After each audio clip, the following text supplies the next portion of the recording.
Dans l'évangile de Jésus-Christ, selon saint Jean, il y avait un homme, un pharisien nommé Nicodème. C'était un notable parmi les Juifs.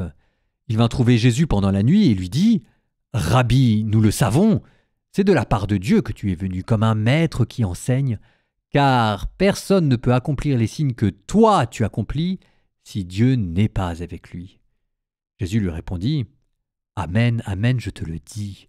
À moins de naître d'en haut, on ne peut voir le royaume de Dieu. » Nicodème lui répliqua « Comment un homme peut-il naître quand il est vieux? Peut-il entrer une deuxième fois dans le sein de sa mère et renaître ?»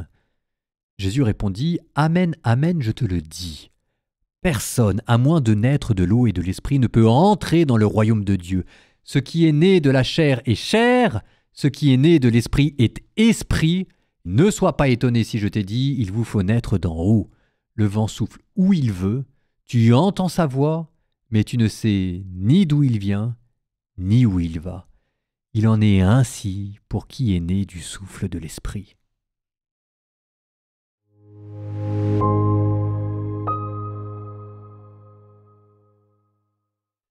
Il y a quand même quelque chose de très curieux à voir un maître de la loi, un pharisien, Nicodème, je veux dire, on ne peut pas faire plus traditionnel quand même comme homme, tout d'un coup se mettre à prêcher les nouvelles religiosités, une sorte de New Age avant l'heure. Il est en train de vous parler de la réincarnation. Jésus est en train de lui parler et lui tout de suite il interprète ça du côté de la réincarnation. Comment un homme alors qu'il est vieux pourrait à nouveau entrer dans le sein de sa mère? Si jamais c'est pas la réincarnation, je ne sais pas ce que c'est. Alors la question c'est pourquoi vaudrait-il mieux croire dans la résurrection que dans la réincarnation? D'abord, ce que l'on peut dire, c'est qu'il y a une profonde méconnaissance de ce qu'est la réincarnation. Pour nous, occidentaux, la réincarnation, ça ressemble à une deuxième chance, voire une troisième chance, ou alors une sorte de voyage intertemporel, ce qui nous permet d'accumuler des expériences. Bon, la réincarnation, dans les religions asiatiques, c'est le mal. C'est l'équivalent de l'enfer. C'est un cycle sans fin où c'est toujours la même chose de manière décevante. Tandis que la résurrection, elle, est un don qui vient briser la malédiction. Donc, ne nous trompons pas sur ce qu'est la résurrection et ce qu'est vraiment la réincarnation.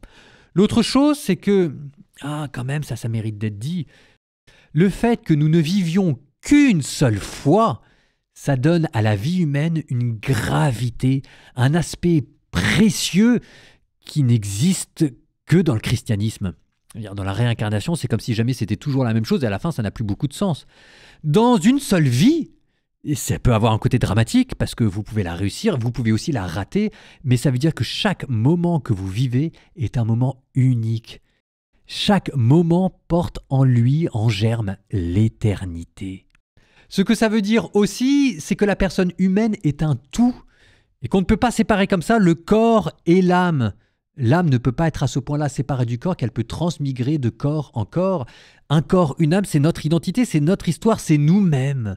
Bref, dans la résurrection, on fait crédit à la vie humaine. Remerciez Dieu pour le don de la résurrection.